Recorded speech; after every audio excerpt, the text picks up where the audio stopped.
1972, Canada's and Russia's best hockey players met for the first time. It took 8 heart-stopping games for Canada to win that first Summit Series. Here's another shot, right by the score! And a special rivalry was born. 2-on-1 down over the line, the shot, he scores! They're trying to turn the lights off, and they turned them off. The 2-on-1 to Lemieux, and a goal, he shoots, he scores! Pollution leaves it there, Trubachev scores! Russia has won the World Junior Hockey Championship. Rebound, Perry for Bergeron, scores! Canada is on top of the hockey world. Back-to-back gold medals. Loose puck, Everly scores! Tie game! Can you believe it? Here comes Berchinski, he scores! 40 years later, the world's best juniors rekindle that rivalry. Every one of us guys, 35 guys that came out and played for Team Canada, we did it because we love our country. Game 1 of the Canada-Russia Hockey Challenge is next. A classic rivalry takes on a new tone in a 4-game series. It is the Canada-Russia Challenge, and it is right here on TSN. Hello, Canada, and welcome. I'm John Bartlett alongside Craig Button, Dennis Bayak, Mike Johnson, Mark Masters. All will join us shortly. It certainly is a classic rivalry when it comes to hockey in Canada. Canada and Russia. 40 years ago, the Summit Series, but now the new Challenge Series. And Craig Button, this is a great chance here for Canada to do an evaluation of the team they will have heading into the World Junior Championships in December, but it will also take on a special tone as to where the games in Russia will be played. Yeah, there's no question about it. I mean, for the coaching staff and the group that's coming together here, there's a lot of history here with Team Canada back to 72, and we see that it birthed a hero in Paul Henderson, but there's been no lack of heroes over the years, leading to Mario Lemieux, most recently Jordan Eberle, and there's a lot in between there, and there's more to come. Well, for Team Canada, of course, it's an evaluation of the talent that they have. But as we said, the emotional side of this tournament, though, will still be a big factor. Yeah, there's no question. And you look at the tragedy that happened in Yaroslavl last year with the Lokomotiv Yaroslavl team. And what you have now is the memory of hockey players from all over the country, including Canadian Brad McCrimmon, who was the head coach of that team, and 2 great hockey countries coming together to honor the memory of those players and also to begin the healing process and the rebuilding process for a very proud and long-standing team in Yaroslavl, the Lokomotiv team. So this is significant in terms of moving forward and also remembering great hockey people. Well, Team Canada's head coach, Steve Spott, knows that it's a great opportunity here to evaluate the talent, but it's a lot easier when you have a real game situation like they do in this Challenge Series. You get to know the kids in the summer evaluation camps, but I can tell you that it's tough to mirror energy or competitiveness in those red-white games. You just don't get that in the summer. So we're in meaningful games here. There's national pride at stake, and our players recognize that. So for coaches and for Kevin Prendergast, what a great opportunity to evaluate our kids. Well, with the scene set now on Game 1, we head to Yaroslavl and join Mark Masters. Thanks, John. Well, there's an air of excitement and mystery in this city tonight as a sellout crowd of more than 9,000 is expected to watch Game 1 of this series. For these players, it's the first meaningful game they've taken part in some time, and now they're being thrust into one of the best rivalries in sports. Now, this being the summer, the ice conditions are not ideal at Arena 2000, so Canadian head coach Steve Spott has put an emphasis on just getting pucks to the net, not trying to be too fancy. Now, you want to keep an eye out for Boone Jenner's line. Him and wingers Philippe Deneau and Charles Houdin will be matched up with Neil Yakupov and the Russian top line as much as possible early in this one. Malcolm Subban, who plays on an international ice surface in Belleville of the OHL, will get the start and goal for Canada. The Russians will counter with Andrei Vasilevsky, who has taken 5 spots higher than Subban in June's NHL draft. The key scratches for Canada tonight are defenseman Cody Ceci and Ryan Murphy. Guys?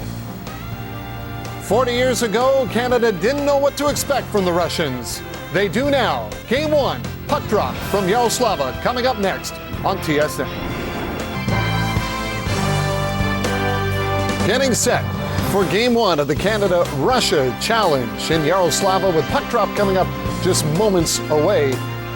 And for this series, as we mentioned, an opportunity for Canada to really evaluate the talent they have heading into the World Junior Hockey Championships this year. Steve Spott talked about it being a great opportunity. Who are you keeping your eyes on today, Craig? Well, I'm going to start right in the net with the goaltenders, and there's no more important position. And Malcolm Subban getting the start, very gifted, very athletic. But the past year saw a real development in his game through the composure and poise aspect of it.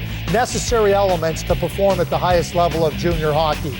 And we can talk all we want about skill and defensive play, but these games become emotional, and you need an emotional leader. Boone Jenner is that guy for Team Canada. He won't be the only guy, but he gets the team invested emotionally, which is a necessary element when you want to compete, certainly at this level. But again, when you're playing against a heated rival, a hated rival, the emotions are going to run over, and you need players that are going to get you into that arena, so to speak, emotionally.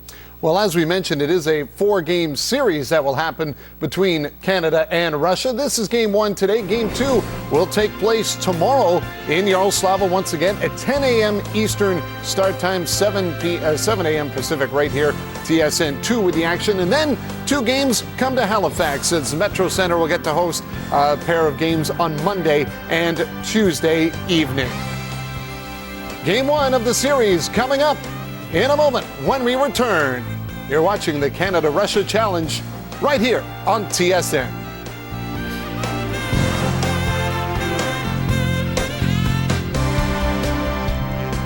Preparing for puck drop in Yaroslavl, Game 1 of the Canada-Russia Challenge here on TSN. Well, of course, everyone's in the Olympic spirit these days, and that was the same for a couple members of Team Canada who decided they'd have a little bit of a sprint race as Malcolm Subban, Morgan Riley, and Mark Scheifele all decided to get onto the track the other day. You know what's fun about it is no matter what these young men do, they're going to compete. Now, Malcolm Subban accused Morgan Riley of a false start. Doesn't look like a false start to me. You know, Malcolm was talking a little bit with the bravado of a Usain Bolt. He certainly didn't finish the race like Usain Bolt, though. But that's just a whole lot of fun the guys are having and competing against one another. And Morgan Riley forcing Malcolm Subban to back up his bravado. He wasn't able to do it in this race. Well, it also provides a sense of team bonding as well when you have a situation like this. Well, let's not forget that these are teenagers and they're having a lot of fun together. And that's the key thing when you're building a team. There's going to be the time for being serious and competing hard on the ice. But off the ice, getting to know one another, spending the time together, and enjoying one another's company. That's what it's all about, as well as getting prepared for the World Junior Championship. Well, in the preparation for the World Junior Championship, really the key element to all of this right now for Team Canada as you look ahead to December when the World Junior Championships will kick off in Russia, and Canada and Russia will end up being in Group B together. Well, they will be in the same group along with the USA, so a very challenging group because remember, the first place team will be the last year of this World Junior that the first place team gets a bye to the semifinals, so that's an important position to finish in your group. And Canada and Russia will face each other on New Year's Eve as well. All right, time for puck drop in Yaroslavl as we take you there now for Game 1 and the men who will call today's game, Dennis Bayak and Mike Johnson. Thanks, John. Guys, the 2 off-ice issues with regards to this 4-game challenge, of course, the accident involving the Locomotive hockey team, and of course, going back to 1972, the Summit Series. I'm not sure we're going to see any Phil Esposito spills at center ice or any passionate speeches by any of the players, but Mike, what do you look for in this 4-game series? Well, these are kids, and it's the summertime, but it doesn't matter. There's plenty to play for. They're playing for World Junior positioning within the team. They're playing for draft status, all these different things, but it still is Canada-Russia. And all these kids are born in 1994, 1993, well after 72. They understand the history of the game. They understand what these 2 men stand for. Tretiak, Bob Nicholson there on the ice. They know that these games against Russia, when it's best on best, are important, and I would expect them to play that way. 2 guys very important in getting this 4-game set together. Bob Nicholson, of course, the head of Hockey Canada, and Vladislav Tretiak, who was part of that 72 series when Canada and Russia went right down to the wire, the heroics of Paul Henderson, and they've become very good friends over the years, and an important series for both these teams as the World Championships will be in Ufa, Russia, coming up at the holiday time, and Canada gets the opportunity to go there and get their feet wet on some Russian soil. Well, they're going to be in for that kind of travel against these kind of crowds, this kind of ice surface, refereeing, all things that they will face at Christmas time. They get a taste of here in August. And we're going to see some line matching according to Coach Steve Spott, so we'll see how that goes. There's the captain for today. The letters on the jersey will rotate as this 4-game challenge does continue. So Ryan Murray wearing the C today, and this gets sent into the Russian zone immediately, and they are underway with game 1. Sergeyev in behind his own net. He'll get a bump there as Canada wanting to be physical right off the get-go. Cleared up the boards, and this will be redirected out into the center ice area. Grigorenko, the Buffalo draft pick, will carry it in. He gets forces wide. Puck around the boards and kept into the right point. Malcolm Subban gets his first action of this game. Grigorenko trying to center, does, and an opportunity in front, and that skipped over a stick, and Sergeyev will have to backtrack for Russia. A nice opportunity. You see the hands and the vision from Grigorenko, seemingly behind the net, not enough angle to get it in front, but with that long reach, able to just miss connecting it forward. Nemenko's pass, Huberdeau almost picked that one off. Scheifele is in after a loose puck. Into the corner, Jonathan Huberdeau in a battle with a couple of Russians. Back to the line, there comes the blast through some traffic. Controlled by Canada. Jonathan Huberdeau, sharp angle chance, and Vasilevsky down on the short side. The Tampa draft pick makes his first save of the evening. Huberdeau waiting for it behind the net, doesn't get to him as it's pinched off there by Nemenkov. Some pressure now by the Scheifele-Huberdeau line. Scheifele in front looking for a loose puck, it doesn't come. Back to the blue line, controlled. Taking the shot there was Harrington. Scheifele after it in the corner. Pinching it from that right spot was Hamilton. In the corner looking to find an open man. Hamilton gets rubbed out. So some early pressure here by Canada. And now deflected back into the Team Canada zone. You got a sense of the strength of Jonathan Huberdeau there behind the net, controlling the puck on the cycle, plenty of patience, and then also getting pucks to the net. Steve Spott's talked a lot about not overpassing, making sure to get lots of shots to the net. Sigarev carrying and play whistle down, and we get our first stoppage. But a good start for the Canada-Russia challenge. And you see Steve Spott very much focused on what his team is trying to do, realizing that they have to become the better team and not be the better individual players. Play it smart, play it safe. Don't get the transition game going against the Russians, who will thrive in that situation. First power play of the game is going to go to Russia as Tyler Shinkaruk heads to the penalty box. So a man advantage for Russia. Game 1 of the Canada-Russia challenge. Game 2 goes tomorrow, and then games 3 and 4 in Halifax. Sharp angle chance, and Vasilevsky with that quick wrister. Good save there by Malcolm Subban. Malcolm Subban happy to get his first touch of the puck here. Not happy to be shorthanded while doing it. And there you see the coach of Russia, Mikhail Arnakov, former prominent player, longtime coach the last 15 years or so, leading this group. And he knows that special teams will have to be big for them to win 5-on-5. Advantage probably does go to Canada, but it's the ability on the power play that should help the Russians.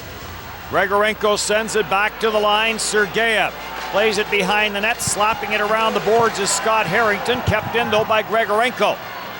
He'll send this back to the line. Power play opportunity. Sergeyev, the shot, good left pad save by Subban. Cleared off the glass, and this will make its way out to center ice as Sergeyev will backtrack. Russians shooting with a purpose there, putting that puck on the far pad of Malcolm Subban. Juicy rebound right in front, and a good clear from the Canada defense. And there's Nail Yakupov. He can flat out fly. Back for Grigorenko. Yakupov, of course, the draft pick of the Edmonton Oilers. Stolen in behind the net, Zlobin for Yakupov. Yakupov looking back to that left point where Yarulin is there, and that shot doesn't get through as Albert Yarulin unloaded from that left point. Vasilevsky. And the Vasilevskys are brothers on the Russian team. Set around the boards by Harrington. Power play continues with Tyler Shinkaruk in the penalty box. Trying to clear it up the boards was Boone Jenner, couldn't get it. Murray is after it. Ryan Murray will send it around. Good job on the far side, and this will make its way back out to center ice. Sergeyev dishes back in the power play. One last opportunity for Russia. Prokhorkin, the Los Angeles draft pick, will send it around. Good play on that far side. Good body contact there, Philip Deneau. And that allows Canada to clear it down the ice. Power play over, chance for Shinkaruk. And a good save by Vasilevsky. So Tyler Shinkaruk out of the penalty box gets a real good offensive chance here in the opening period.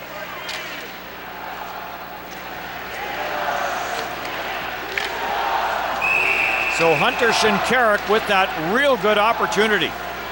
Just what you're hoping for when you get a penalty. You kill it off, you come out of the box and get a wrister there. Nice play by Ryan Strome, delaying on the half wall, throwing that saucer pass across, creating for Shinkaruk, coming off the far side out of the box, and a good save by Vasilevsky to get across and just squeeze that blocker down, tighten up to his body, and not letting that puck dribble through. What a under 18 as we look at Don Nackbauer, the assistant coach. Hunter Shinkaruk, of course, with the 3 goals, including the overtime winner for a bronze medal victory for Canada. Hunter Shinkaruk with 49 goals in the Western Hockey League with Medicine Hat. Taken by Canada. Monahan out to center ice, some body contact. This makes its way back into the Russian end of the ice. Good hustle there. Canada in on the forecheck. Forecheck they want to try and create early in this hockey game. Leipzig plays it around, grabbed off. No skating room there for Vladimir Kachev as he gets stopped. Osipov to an open side. Jonathan Huberdeau after it. Scheifele in on the forecheck as well. Tyrani, the third member of that forward line for Canada. Huberdeau couldn't catch up to it, kept in by Alexei Vasilevsky. Vasilevsky again in from that right point, played around the boards in the Team Canada zone. No score here in the opening period. Slap shot from the left side by Sigarov, kicked away. Sigarov battling behind the net, gets bumped there by Dougie Hamilton. Cleared all the way down the ice, and this is going to be an icing call against Canada. See, the Russians are not shy about getting 3 men involved on the forecheck, activating their defensemen down the boards, trying to keep the plays alive, forcing Team Canada to make some reads in their defense zone, also get used to the bigger ice where a lot of these kids, although they played internationally, don't have a ton of experience on the bigger ice surface. Grigorenko, Zlobin, and Yakupov out for the Russian squad, and this is where we see the line matching. If you feel comfortable in your face-offs, this is one area where Canada traditionally dominates at this age, then you feel a little bit more comfortable also icing those pucks, taking defensive zone face-offs, because you trust in the centerman that you have to be able to win face-offs and clear the play. Ouellette sends it behind his own net. Scheifele. He'll send this in. So right now we have offense against offense, but now we get the line change. And just like that, Canada makes their change, gets that top offensive line off of there. Cleared back into the Canadian zone. Harrington. Out to center ice where it's controlled by Nemenkov. Feed through the middle, in behind Nail Yakupov. Subban will stop it. Elects to go against the traffic up the left side and controlled by Canada. Dropped into the high slot. Ryan Murray joining the rush. That gets away from him. Lesio follows up. Lost his footing. Falls, gets up and stays with it. Lucas Lesio tries to find an open man in that high slot. Waiting for it was Ryan Strome. Never did get to him. And now Strome chases Nesterov and steals it at center. A steal there for Canada as they carry back in. No score here in the opening period. Canada trying to get that cycle game going, but chased out into the center ice area, and he's going to have to backtrack and regroup. That was Philip Deneau. Side of the net, scramble, loose in front, and chipped just wide by Udon. What a chance right in front of Vasilevsky for Charles Udon. No score here in the early going. Boone Jenner heads to the corner, waiting for that loose puck. It doesn't get to him. And Kapustin, he gets rubbed out at center ice by Charles Udon. Through center, no further there for Jenner. Canada back to regroup.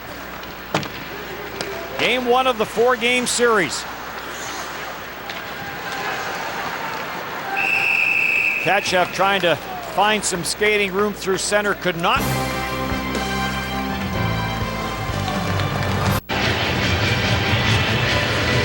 Zero game here in the first period, but Russia back to the power play as Sean Monahan heads to the box. And Steve Spott talked a lot about discipline, staying out of the box, and so far halfway through the first period, 2 minor penalties for Canada. So Russia back on the power play. No score in the game. Scott Harrington behind his own net. Murray on the loose puck. And this will make its way down the ice. Hooking penalty to Monahan. And another one that was up in the neutral zone. Not a defensive play, not a desperation play. You consider it a bad penalty to take. Luke Sutter, some body contact. Steve Spott telling us today the one thing with a Sutter, you know exactly what you're going to get. Last name tells you everything you need to know, what kind of player, what kind of person he is. Sigarev will play this behind the Canadian net. Power play for Russia. Kozov plays this back to the blue line, back for Sigarov.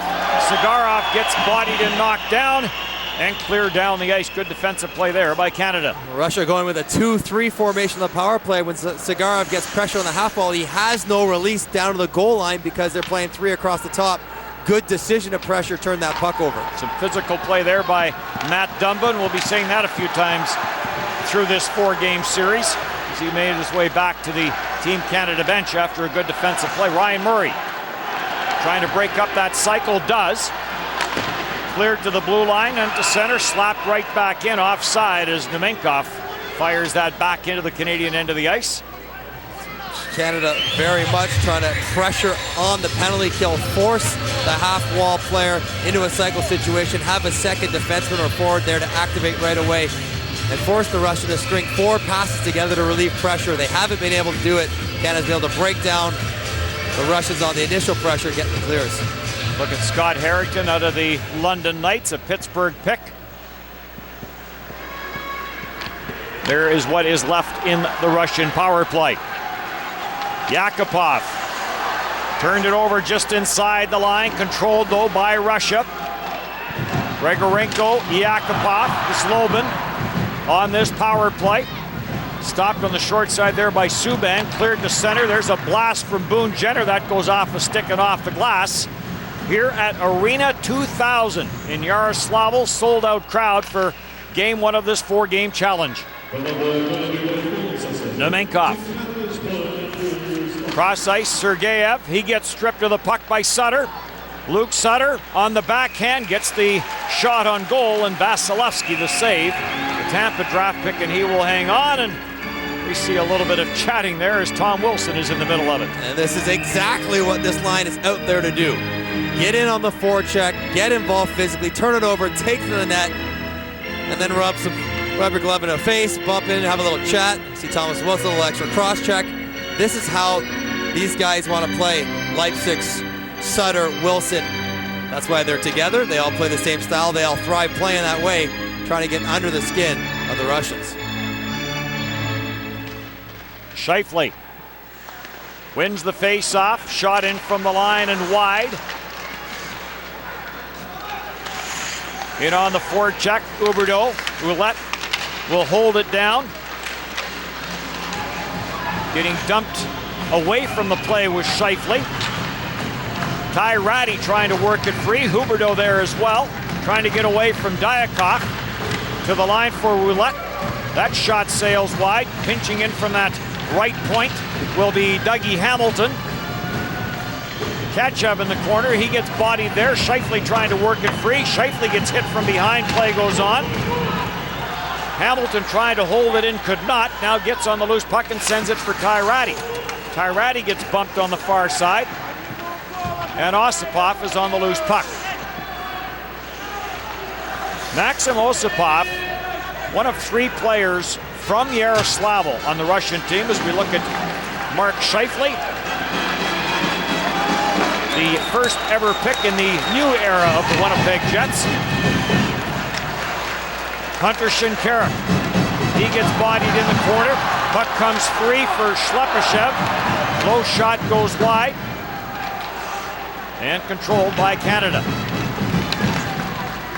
Shinkaruk waiting for it at center ice, gets away from him as it goes off a stick into the Russian zone. Lesio after it. Back for Shinkaruk, twisting and turning, trying to work it free. Ryan Strome after it in the corner. The Islander pick will send it back to the line. Riley gets this back down low. Riley and Dumba, the defensive pair for Canada. Sergeyev gets bumped in the corner and knocked down. Shinkaruk after a loose puck as we have a pile-up. Lesio is there, all tied up along with Yarulin. And now play is whistled down. We'll go to break. It's scoreless.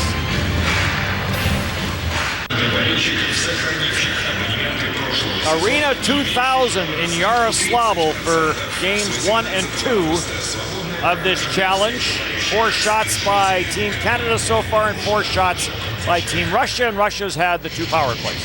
I think both teams are probably comfortable with how the period has gone so far. Russia wants to try to play well on their own end defensively. They've done a nice job of that 5-on-5, playing man-on-man in the defensive zone, keeping Canada the outside. Even when Canada has pressure, they're having trouble breaking down the defensive zone coverage and getting pucks to the net. That's good for Russia. That's something that Canada's going to want to work on heading forward.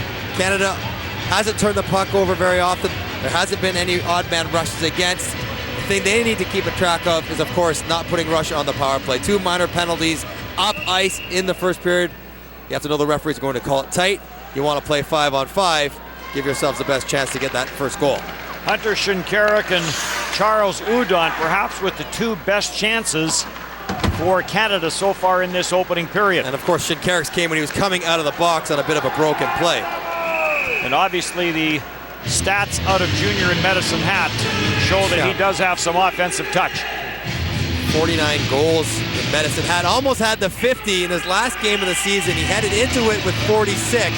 He had a hat trick halfway through the game and a crack at the empty netter, which he just missed, which I'm sure he'll tell us he missed on purpose because he doesn't want his 50th to be an empty net. Scheifele off the face-off, walks it to the short side and puts it high glove but over top the net. What a chance right off the face-off for Scheifele. Grabbed off at center and carried in. Absolutely no skating room there for big Yaroslav Kozov. And Russia chased back into their own end. Good decision by Scheifele. Give him a different look in the offensive zone faceoff, not drawing it back to his backhand, but stepping forward with it. That's right around Sigarev for a good chance. Vasilevsky sends this into the Team Canada zone. Scheifele gets his stick down and breaks that play up in the Team Canada zone. And here come the Canadians. Scoreless here in the opening period. Ryan Murray dishes it off. Huberdeau trying to get it to the front of the net. And now play whistle down and a penalty coming to Russia by the looks of it. I think it's going to be a slash on the Russians on the stop-up play, which has been effective for Canada. Driving the Russian defensive back, pulling up, and then finding late man coming. That looks like Nomenkov in the box. And now we've seen Canada get their first look on the power play. The 3 forwards, Dumba and Riley out there together on the point. Sean Monahan, as the puck is dropped, Udon up with it on the near side. First power play for Canada. Udon, high slot, sends it down low. Shinkarik tried to work to that cross-ice pass, and that was intercepted.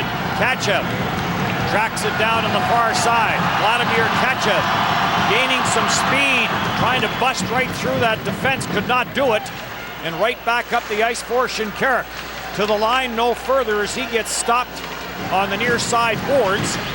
Diakov with a good defensive play for Russia, and Matt Dumba will go back and he'll leave it there for Morgan Riley. You can see what Canada's trying to get done with that group, with Lesio getting right to the front of the net, not looking for passes, looking for screens and tips, cause a disturbance, let the players around him work the puck to the goal line.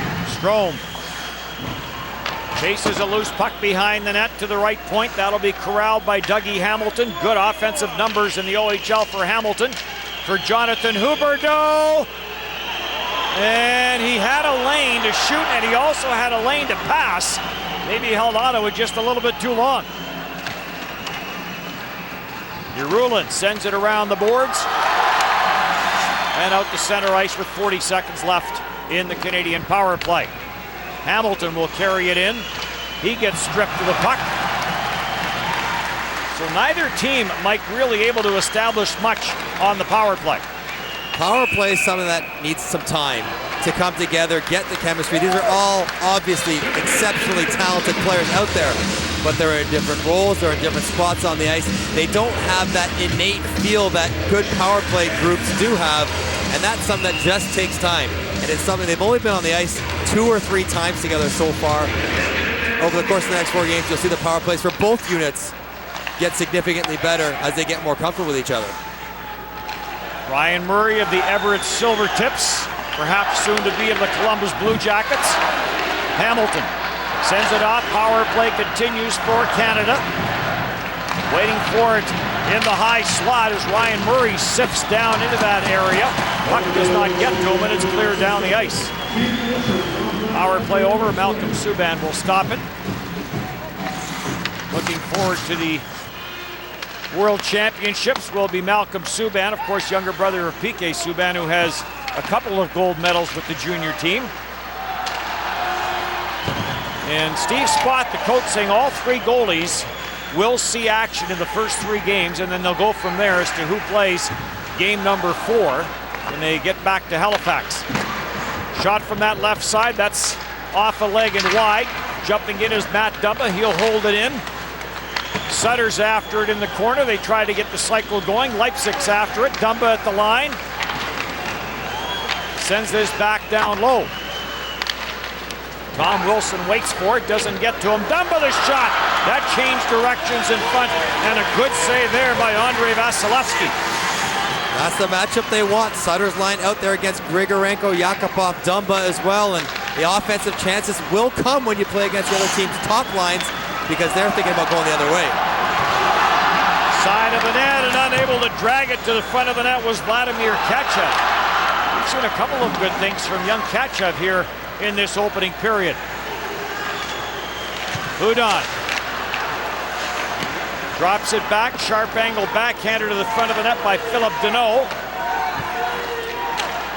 Boone Jenner trying to make his way to the front of the net. Deneau on the backhand puts it there. And Vasilevsky is going to hang on.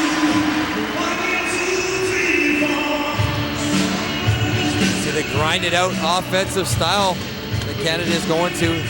No high risk plays. Huge emphasis for Coach Steve Spott in preparation for the series was making sure to keep their third forward high, and which goes against the instincts of a lot of these offensive players who want to jump down and get towards that puck, get all around the net. He was drawing lines out there on the ice in practice, making sure guys understand that their third forward has to stay above the top of the circles so they don't give up any odd man rushes against it. So you'll see probably some hesitant play out of that third man because he wants to make sure he's responsible defensively where Steve Spott wants him, as opposed to looking to create a little extra offense. Coach Spott saying they had to play as a team. That may be their strength in this 4-game series. And Russia loves traditionally to get you into one-on-one games. They want you to try to outskill them because they believe in an individual matchup they have the advantage. Kirill Kapustin sending this into the Canadian zone. One of the youngsters who is from Yaroslavl, and for those 3 on the team from Yaroslavl, as offside is called against Canada. This tournament may mean a little bit more to them. We saw watching the opening ceremonies, the emotion in the building, and the feelings that the crowd has for those that were lost, and even that much more if you play for Yaroslavl, from Yaroslavl, as 3 of these kids are. It rings home to be playing in this game this time of year. September 7th, the day of that. The KHL does get going early September, but there will be no games on September 7th, the day of the tragedy. Here's a chance in front. Scheifele, it was just beyond his reach. Just over a minute to go, opening period, no score. Shot from the line, and Vasilevsky will smother that, and here we go. A little bit of emotion in this opening period. And you got Big Kosov in there, who is known to like the rough stuff, and he is not giving up. He wants to be part of that pile on the bottom. Try to make out who's down there. I think Huberdeau's down on top, on the bottom of the pile.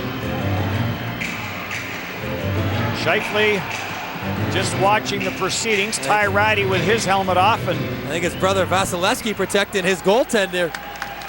And the defenseman Alexei is older. You see number 4 in there trying to clear out spot for his younger brother Andre. And neither of these teams is going to give an inch. Neither team's going to be intimidated, going to back down on any level. And this is good. This is what you want to see start developing. At the end of the first period, the jitters are out, the nerves are gone. It's about playing, about getting into the game, about developing that dislike for each other, which you know is going to come. And here it comes. We saw the bucket of Ty Ratty on the ice, and we will get some penalties out of this. The referees, Roman Goffoff and Konstantin Olenin. And they will send some players to the penalty box. Alexei Vasilevsky, older brother, as Mike touched on. Got some damage there, left eye. Looks like he's got a little cut. Ty Ratty looking at fat lips, so it wasn't just all pleasantries down there. It's getting after each other. They get to a 4-on-4 situation. The Russians are probably happy to throw out there Grigorenko, Yakupov, who had no room to skate, no offensive flair in this first period. Now 4-on-4, a little bit more room for these guys to handle the puck, create some speed. Roughing penalties to each player. Boone Jenner waved out of the face-off circle. Udon goes in, and Udon comes up with the puck. Drops it at the line. We mentioned Sean Monahan earlier, the 17-year-old dressed as the extra forward in this game. Blast from Udon, saved there by Vasilevsky. Grigorenko, the Buffalo pick, drops for Yakupov. Yakupov lost his footing and fell. And Udon's on the loose puck. Out of Chicoutimi, a Montreal pick. He'll drop for Jenner, and Jenner ripped that one wide. Yakupov, dying seconds of the opening period, trying to find a little bit of room. The Canadian defenders converge on him quickly. Grigorenko tried to work it into the high slot for a quick shot. He was stopped, cleared back into the Russian end of the ice.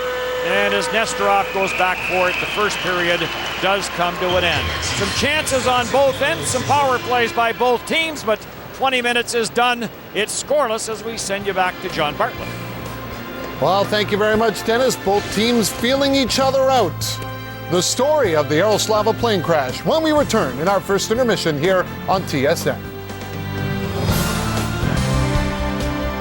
Well, a couple of power play opportunities for both teams. Hunter Shinkarik with an opportunity out of the box, but nobody found the back of the net in the opening 20 minutes as we are scoreless. And welcome back.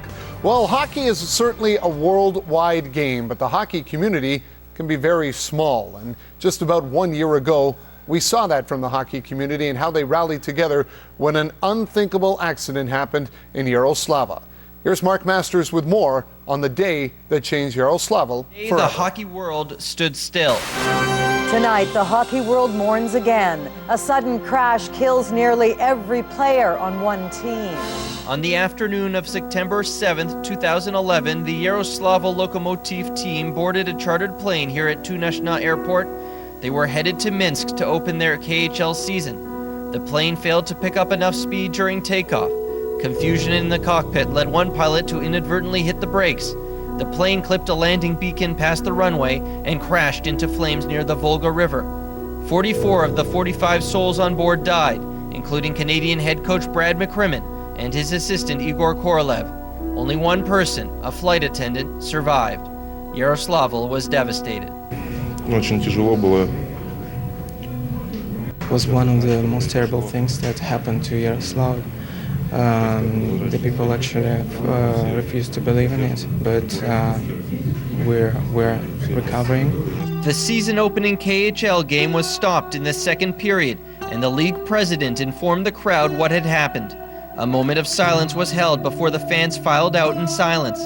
The next day, a requiem mass was held in Minsk, in the arena where the Lokomotiv was to play. Portraits of the players were placed on the ice, and an orchestra performed as each member of the hometown Dynamo team put a puck into their own empty net to honor each Yaroslavl player. A couple days later, Russia Prime Minister Vladimir Putin attended a memorial at Arena 2000 in Yaroslavl. But this wasn't just a Russian tragedy. Players from 8 countries were killed. Among them were well-known former NHLers Ruslan Saleh, Karol Rakunek, Carlos Skraskins, and Pavel Demitra. It's very sad news that we've heard today, and I'm speechless. You know, it's a tough day around here, and our thoughts and our prayers go out to the family. An October game between Evgeny Malkin's Pittsburgh Penguins and Alexander Ovechkin's Washington Capitals was dedicated to the victims of the tragedy. The teams wore commemorative patches, and the jerseys were later auctioned off to raise funds for the families who had lost loved ones in the crash. Across the NHL, teams paid tribute to their former players. You see the 38 patch on the Blues sweater tonight. They'll wear that in honor of the 2 former Blues. The Avalanche and the National Hockey League lost several beloved members of the hockey family this past offseason. Please join us in a moment of silence. Yaroslavl is getting ready to mark the 1-year anniversary of the tragedy, with construction on new memorials underway at the crash site and the graveyard. But on Wednesday, a different type of memorial ceremony was held. It featured the junior hockey teams from Russia and Canada. The sides are facing off in a 4-game series to honor the 40th anniversary of the Summit Series, and it was agreed that 2 games in Russia would be played in Yaroslavl to help the city create some new hockey memories. It was very special, to the Canadian players. Brad McCrimmon was a great hockey player, coach, but more importantly, a great person. And to have this service with the Canadian team and to have Byron, his dad, here is something special that I know this team and the players will never forget. After months of mourning and rebuilding, the Lokomotiv are preparing to return to the KHL's top division. Defenseman Mark Flood, who spent last season in Winnipeg, and fellow Canadian Curtis Sanford, a goalie in Columbus a year ago, are part of the remade roster. Former Carolina Hurricanes assistant Tom Rowe is the new head coach. The season opens next month, and slowly here, pain is turning to optimism. Mark Masters, TSN, Yaroslavl, Russia. Gone but not forgotten. The hockey community will always remember Yaroslavl. Well, Craig, no doubt that hockey is a family sport, and for Team Canada, they've got a lot of family connections. They certainly do. And, when you're a young kid and you get to go to the NHL arenas with your father and you get to be around the NHL players, it just kind of seeps a little bit deeper into your bloodstream. And you look at some of these bloodlines, unbelievable. Canada outshoots Russia 9-4 in the first period. They had the last 7 shots as well. And what do you know? One of the centers going right to the net, mixing things up. Second period up next.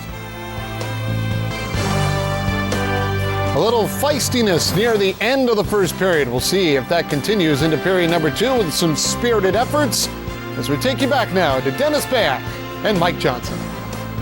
Thanks, John. Scoreless as we get set for period number 2, and a bit of a feeling out period there for these 2 teams. Mike? 2 teams playing like it was their first game that meant something in quite some time, playing cautiously, not wanting to make mistakes, and because of that, there were not a lot of great chances. But I think you'll see the physicality pick up, the skating pick up, and then with that comes a few more mistakes as well. Just over a minute left in the 4-on-4 with Ratty and Vasilevsky in the penalty box after some pushing and shoving in front of the Russian net. Game still looking for its first goal here in this opening game. Out of his own end, Harrington. Right side to center, no further. Loose puck. Race forward to the open side, and getting back there first is Lesio. That's a high-risk step up there by Nomenkov. If he misses that puck on the center ice line, it's a 3-on-1 coming down. Lesio trying to barge his way to the net. He gets spun around, and he gets taken down by Artem Sergeyev, and that's the only thing that has gotten by either of the netminders in this game so far. Lesio a little shaken up, driving hard to the net. Running into big Vasilevsky, 6'2", 200 pounds. It's a big man to go through, let alone the net. But that's where Luke Lesio has to go. And it's more getting the back of his head into that post. It's hard to even imagine that there was a time when those nets were more down and did not dislodge. Yes. And if that net didn't move, he just crashed in there. And I saw a lot fewer guys driving to the net because of it. I was just going to ask you that, whether that's the if you knew result of that net wouldn't move, you'd be a little bit more cautious before you flew into those posts. Guys go in there so recklessly now. Obviously, for safety reasons, it's a good idea, but for the goaltenders, they get a little more contact. Malcolm Subban plays on the big ice surface in Belleville. One of the reasons that Steve Spock chose him to start this game today. One of a few, and you'd think, well, for a goalie, the puck's coming from approximately the same area, but all your angles are different, your spatial awareness, and for him to have that comfort on the big ice. Whoa, look out. Good hit in center ice. As Shalunov stepped into his man. Shot from that left side, quick wrist shot there by Ouellette. Ricochets out the center and flipped into the Canadian end of the ice. Ouellette goes back for it, plays it for Jonathan Huberdeau. He'll leave for Scheifele. Winds his way into the Russian zone. He gets dumped there by Kozov.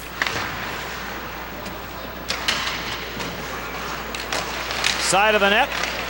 Bit of a scramble and cleared, and the puck bounces its way back to the Canadian end of the ice, and Morgan Riley, the first-round pick of the Toronto Maple Leafs, will go back for it. For Jonathan Huberdeau, chance in on that left side, is trying to bust his way to the net was Deneau. Deneau in the corner, he gets knocked down, and the puck is grabbed and cleared by Maxim Shalunov. A Chicago draft pick, turned over at center. Jenner feeds it through, and a sharp angle chance there for Deneau, and a high sticking penalty coming on the play. They're going to go over and check to see if, not sure who it was who got knocked down there, drew some blood. And Shalunov will be in the box, could be for 4 minutes. And an early power play opportunity for Canada on the fresh ice. Probably has some time, make some adjustments in between periods. And you see Udon there, get the shaft of the stick right into his cheek. Just careless by Shalunov. Steve Spott will rotate a couple of different lines on the power play. Ryan Murray back at the point. He talked about going with 4 forwards on this first unit, but he has not done that, did not do it during the first power play.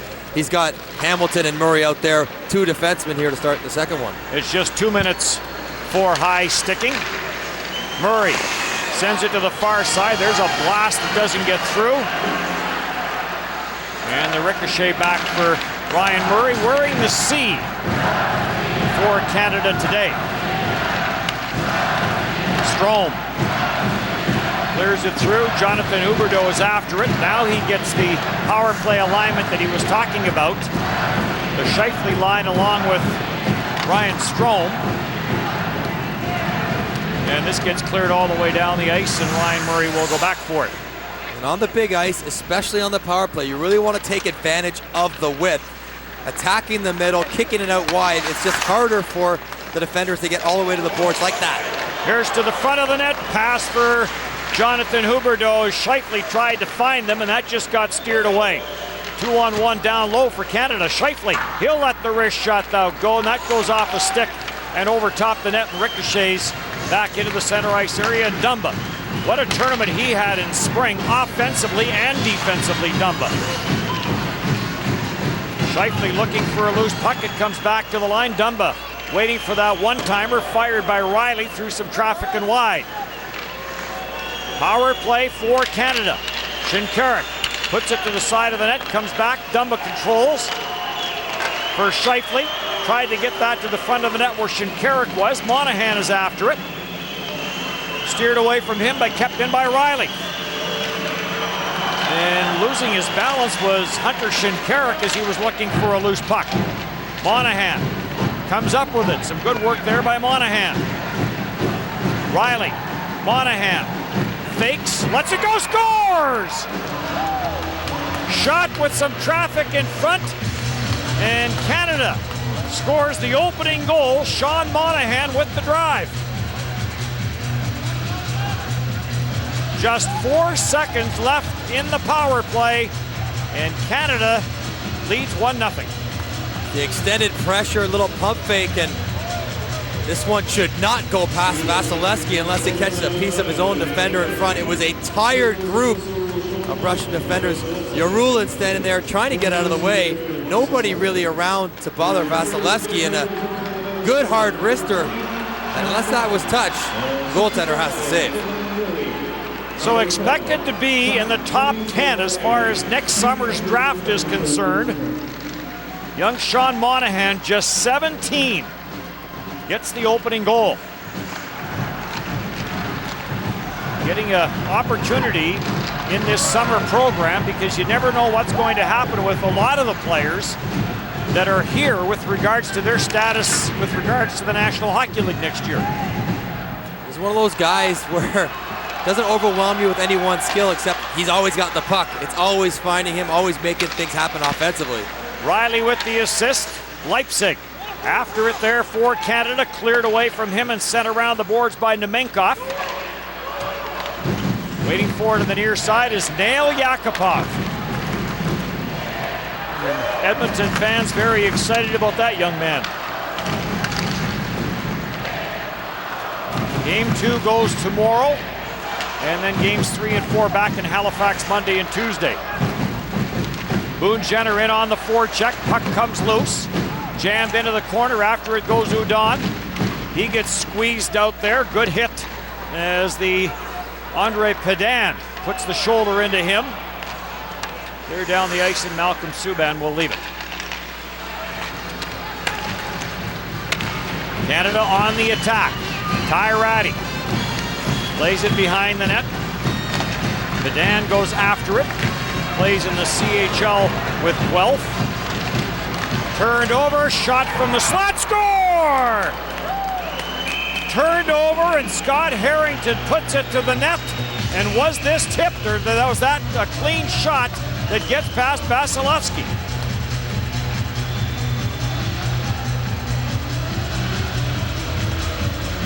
You see it turn over, kick it back to Scott Harrington, and I think it might be good hard wrist. They're looking for a puck, and that is straight in. Vasilevsky never gets off his line to come out and challenge the puck. Little traffic from Tyrati keeping him pinned in low. But it was Kosov heading back into his own end, trying to go against the green when the safe play off the boards and net was available. Canada turns it over the forecheck, and that is what's available against Russia in their own end. Working pucks back to the blue line, getting pucks to the net. They collapse so deeply that the point men are available. Harrington takes advantage of it there. So they capitalize on the turnover. Icing called here. Scott Harrington makes this 2-0. So after a scoreless opening 20 minutes, Canada strikes quickly. And a couple of good wristers not electing for the slap shots, but those are two goals that if you're sitting on the bench, you want your goalie to save both of those. Old school D is how Coach Spot described Harrington. Out at center ice, that is stopped by Riley. He'll put this back as Lesio goes after it. Body contact in behind the net, and there to take it for Russia is Kirill Diakov. Gets it to center, to the line, no further. And on the loose puck is Strome. Strome being hounded there by Romantsov. And back for Riley. Through the middle for Strome, drops for Lesio, back for Strome as they play some give and go. To the front of the net it comes, but grabbed, and Russia Down by 2 here in the second period. Turn it back up ice. Subban will leave it. Riley up the left side boards, no one there. Does get out to center and controlled by Strome. Corlesio for Strome. Keeping an eye on him is Hamatov. Hamilton through some traffic, stopped by Vasilevsky, but controlled in behind the net. Sharp angle blast, and that goes off the heel of the stick of Xavier Ouellet. Ouellet gets another chance, and this goes into the glove of netminder Vasilevsky. 2-0 Canada. Point of emphasis for Canada was to get pucks to the net regardless of how quality of a shot you might think they are. So far, 2 of those wristers, seemingly innocent, resulting in goals. Monahan and Harrington here in the early moments of the second period to give Canada the 2-0 lead. Xavier Ouellet sends this to center and right back into the Russian zone it goes. Monahan going in after it. Now Monahan on the back check as it's carried in by Russia. There's the Los Angeles draft pick, Prohorkin, trying to get the wrist shot through Kant. Prohorkin back in behind the net, gets spun around by Ouellet. Hamilton on the far side, runs into Kapustin. Shot kept in at the line, shot, score! Kept in at the blue line, and Slepyshev alone in front of Malcolm Subban gets Russia on the board.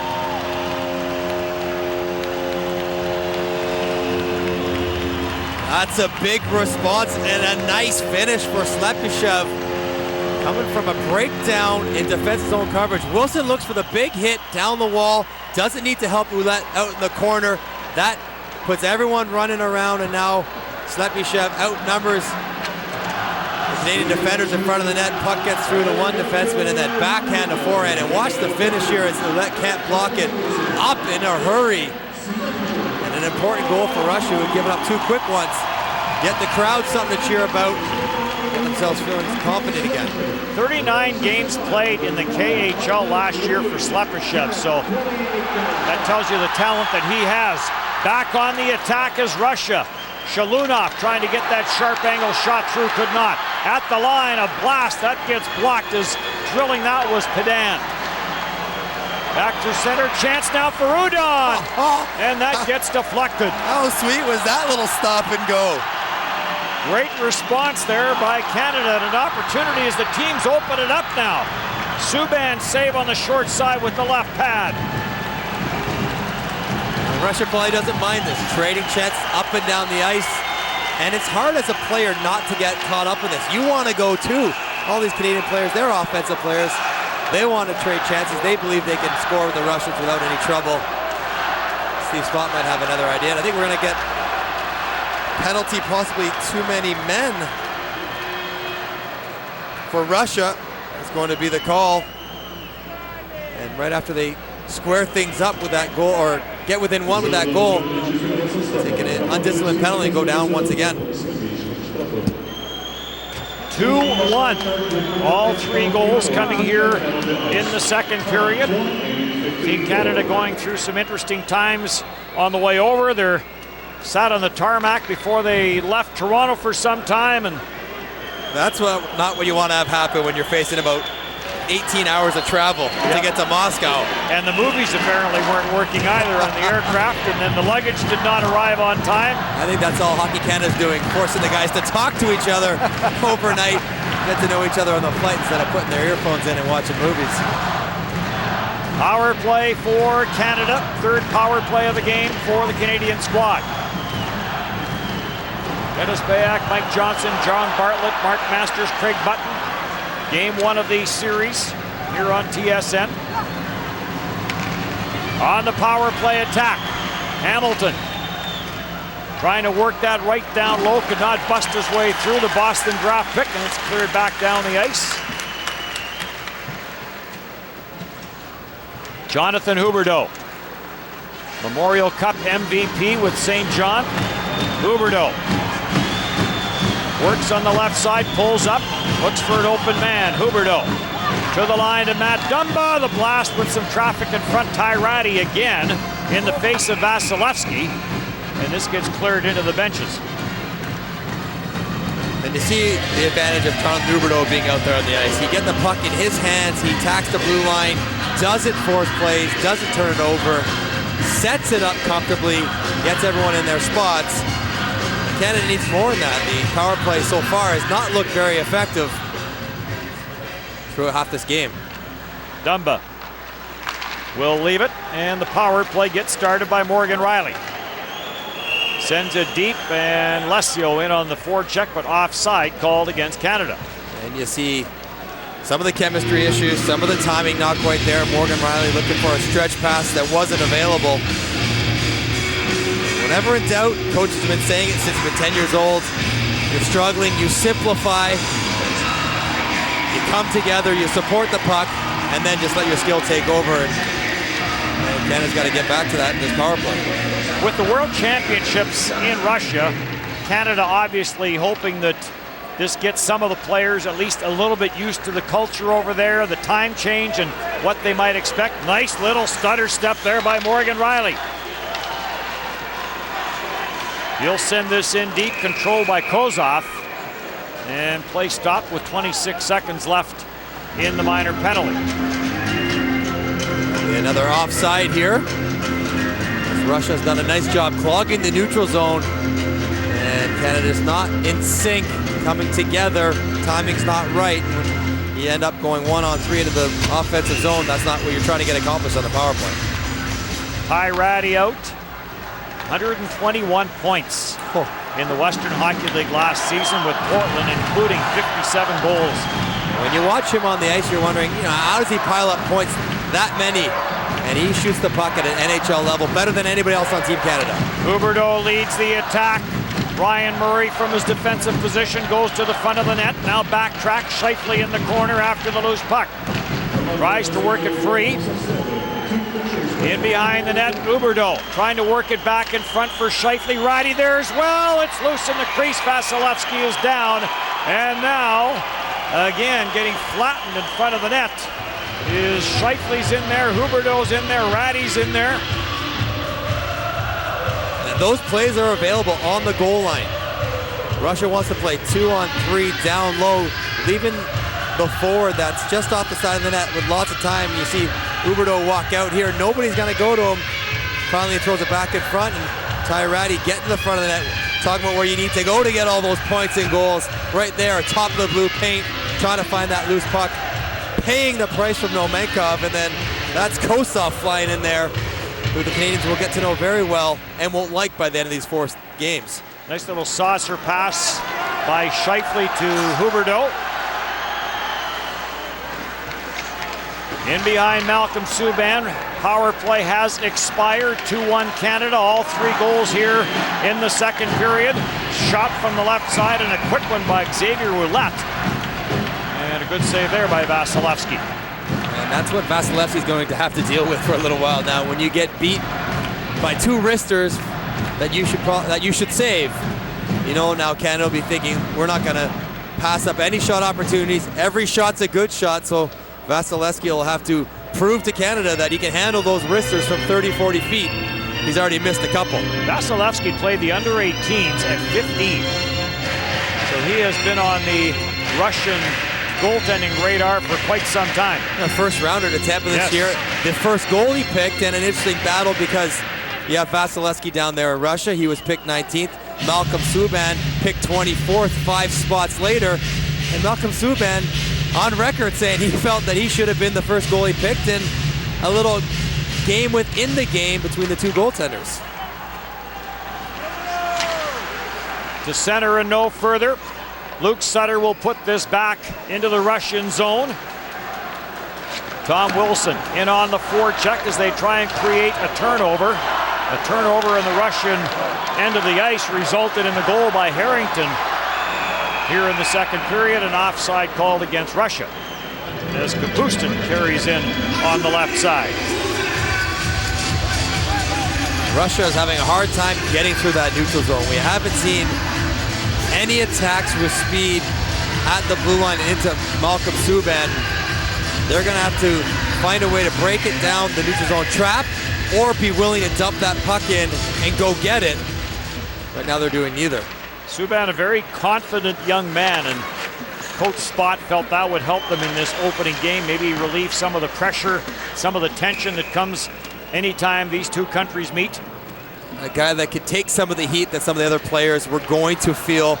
A guy that will thrive under the attention, potentially a hostile crowd, won't get phased, will exude the confidence that the rest of your team picks up on. When you have a goalie that believes in himself, it's hard for you not to believe in him as well.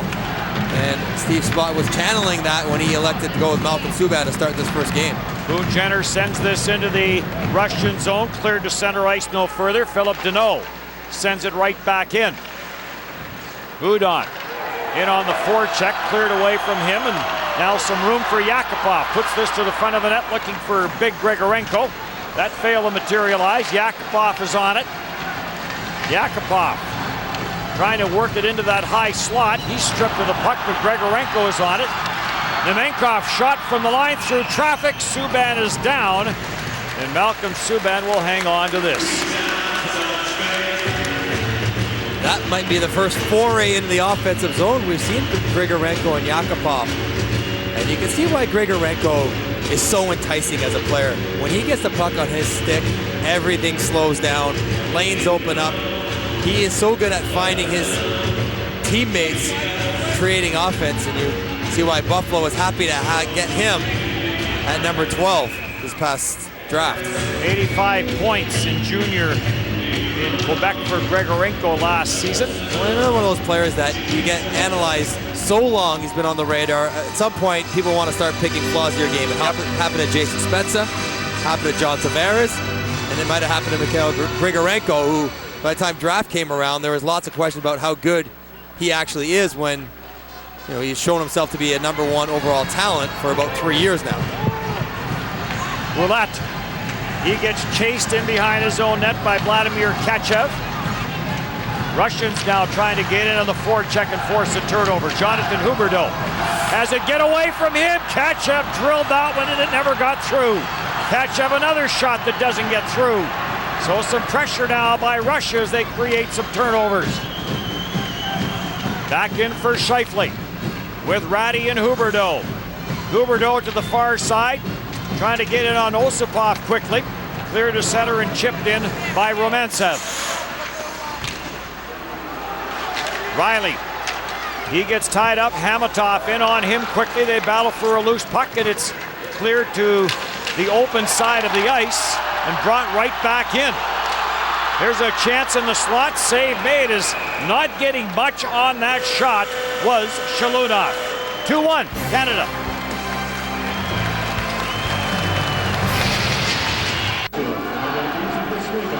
Power play for Russia. Lucas Lesio in the penalty box for slashing. So third power play of the hockey game for Russia. In a 2-1 game, Monahan and Harrington for Canada, Slepyshev for Russia. Boone Jenner, Columbus draft pick, killing off some valuable seconds in the Russian end of the ice. Nemenkov feeds this back into his own end of the ice. Vasilevsky snaps this to center ice, and here comes Yakupov. He'll try to drag it to the net. Does! Some great hands there by Nail Yakupov as he cut around Harrington. Kept in at the blue line as Sergeyev works the left point on that power play. And it's back into the Russian zone. Sergeyev for Grigorenko. Quickly up the middle, nice pass there by Grigorenko. That is onto the stick of Kapustin. His low shot goes wide. Final minute of the power play. Back to the blue line, and a diving play is cleared. Short-handed chance, Udon! Backhander, and he flipped it wide as he tried to go high glove. What a chance for Charles Udon. And offside. Nope, not offside. Play continues. Power play for Russia. Battle at the line. Does this get out? No, it does not. Dougie Hamilton jams it back up the boards, and now it is cleared to center. And a race for it as after it goes Boone Jenner. Jenner gets stopped and is controlled by Russia. Up through center ice. As the power play continues, Prokhorkin puts this deep into the Canadian zone. Back to the line, Jenner. And a little bit of a mix-up there with Jenner and Strome. That allows Russia to carry it back in. Subban, big left pad save off Prokhorkin. Well, you see a little taste of the athleticism that Subban could come up with. That was a nice one-handed pass, quick release.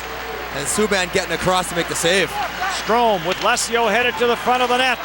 Poked away by Vasilevsky. Shinkaruk for Strome. Tries to put it into the blue paint. Ryan Strome is on the loose puck. To the open side, Morgan Rielly jumps in from the line. Sharp angle, Lesio tried to go to the backhand, draws a penalty. And another power play coming up for Canada, and we have seen a lot more creativity here in the second period than what we saw in the first. We talked about guys getting a little bit more comfortable, getting a little more aggressive, making a few more mistakes, and that's what we've seen in the second period here. And Sigarev goes to the box as he got on the wrong side of Lesio. Lesio trying to take that puck all the way across the front of the net. And because he didn't bail out and go short side near post, tried to take it to that far post. Didn't get the goal, but he drew the penalty. Sigarev played junior in Philadelphia in the 10-11 hockey season.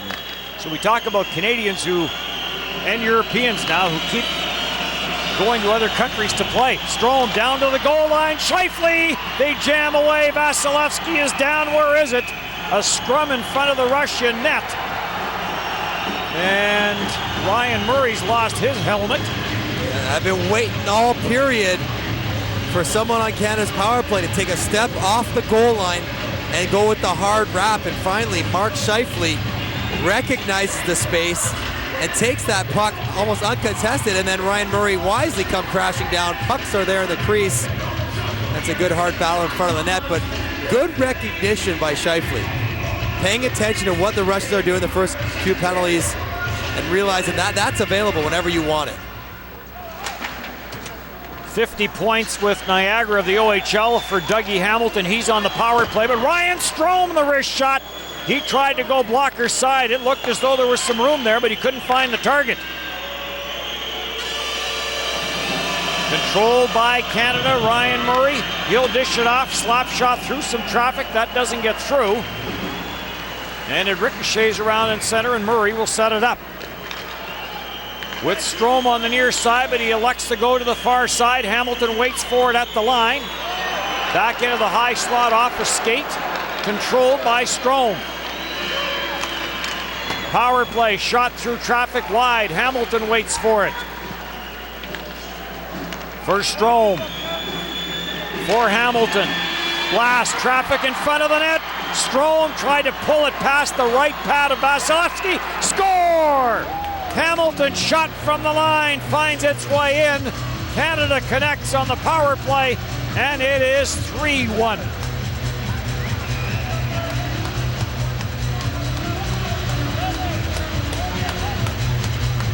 Here is a wrister that is worthy of a goal from Dougie Hamilton. Broken play, and he just leads on this one through the traffic.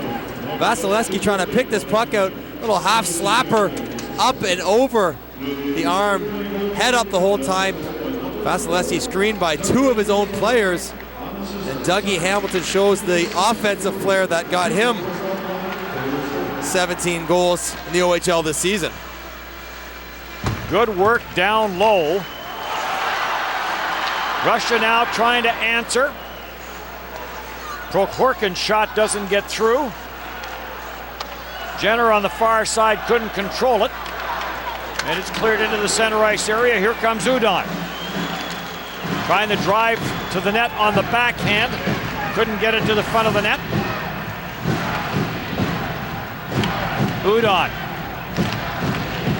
After it behind the net. Dumba trying to hold it in on that far side and does. Now whipped around the boards. There for it though is Boone Jenner. Puts that to the front of the net. Easy save there for Vasilevsky. Back to the line for Matt Dumba. Into the slot. Quick shot by Lesio with Jenner in front. Lesio tied up in the corner. Gets into a one-on-one battle there with Prokhorkin. And the loose puck is taken there by Shalunov. Lesio still in on the forecheck. Nesterov plays it behind his own net. Up through the middle, back into the Canadian end of the ice where Shalunov is in on the forecheck, but taken there by Canada. Some room on that left side for Strome. Tried to barge his way into the Russian zone, could not. Morgan Rielly waits for everyone to get on side, flips it in. Osipov sends this out to center ice. Turned over though, almost a steal at center. Back into the Canadian end of the ice, cross ice feed. Did Subban get a piece of that? A 2-on-1 down low and a great chance for Nesterov. And Subban with another save. Not sure if Subban got across to that one or if it was the wheels of Morgan Rielly that get back and get a piece of that puck and knock it up and over the glass. Nesterov's a lefty. He can't one-time that puck up in the air. And you see the good speed and the dive by Rielly. Desperation clearing that puck out. So Malcolm Subban doesn't have to make the save, even though he was across there to see it. Sold out crowd here in Yaroslavl Arena 2000. Late stages of the second period. There's huge opportunity at the end of the period there for Russia to cut into Canada's 2-goal lead, but Morgan Rielly, who's glad to be back on the ice, missed pretty much the entire season last year because of injury. So after a scoreless opening period, 3-1 Canada after 2, as we send you back to John Bartlett and Craig Button. Much, Dennis, and indeed it has been a big second period. A lot of goals on the board, including the second power play marker by Canada as Dougie Hamilton gives Canada the lead after 4.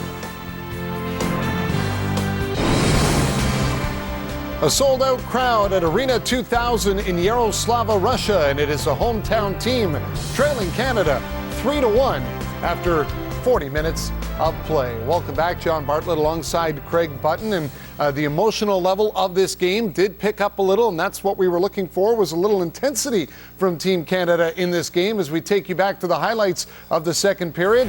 And we saw some rough stuff at the end of the first, but it leads up to a big hit on Mark Scheifele early in the second period, but then Canada gets on the board, and what a play here by Sean Monahan. Yeah, he fakes the shot, and then he looks off a little bit, and then he beats the surprised Andrei Vasilevsky over the glove. A few minutes later, this time it's Scott Harrington, steps in for the blue line, puts that one through traffic, 2-0. Excellent play by Jonathan Huberdeau to hold on to the puck and spot the streaking Harrington. Now the Russians do respond as they throw the puck to the net. It goes off the skate of Ouellet, comes right in front. And Slepyshev is there to make it a 2-1 game, and that got the crowd back in. It did, and Slepyshev was ready for that puck. A fortunate bounce for him, nonetheless in the right spot. But the Canadians respond again, and it's Dougie Hamilton on the power play. Canada 2 for 4 with a man advantage in this one. Yeah, and Nemenkov throws it right up through the middle, and Dougie Hamilton giving you a little taste of his skill and that overwhelming shot. 6 shots on the power play for Canada in the game so far, and they are 2 for 4 with that man advantage, and that's been a big factor. But another big factor for Canada in the game so far has been the goaltending of Malcolm Subban, because he has made a couple of key saves that has kept Canada right in this game and even led to that Hamilton opportunity. Yeah, it certainly has, John. And when you think about Malcolm Subban, there's going to be times in every game when you're going to be pushed and challenged, and to keep your team in the game, it's really important that you step up. Right off the bat on the power play in the first period, 2 excellent saves, and as Mike Johnson pointed out, that's a tough way to get your first look. But right here, after the Russians had made it 2-1, makes an excellent save to keep it at 2-1. And then right there, making that save on Prokhorkin, sliding across. Not only the skill, but the ability to read the play and get there. That's what Malcolm Subban is doing. And when you can make those key saves at the key points of the game, it did lead to the Hamilton goal that gives them a 2-goal advantage heading into the third. Well, the coaches did decide, including Ron Tugnutt, on going with Malcolm Subban in this game, not just for his experience experience and his character, but also the fact that he's used to the Olympic ice from playing in Belleville with the Bulls, where at Yardman Arena they have the Olympic ice. And maybe that's been a bit of a boost for him as well today. Well, certainly it's a boost. You're familiar with the rink, the angles that the puck comes at you, and the way the teams attack on the bigger ice surface. So for Malcolm Subban, those are advantages he has by playing in Belleville, and certainly ones that you want to utilize when you get to the World Junior Tournament in UFA. Well, it is Canada that has the lead heading in to the third period, up by 2 on Russia, thanks to a goal like this one from Harrington.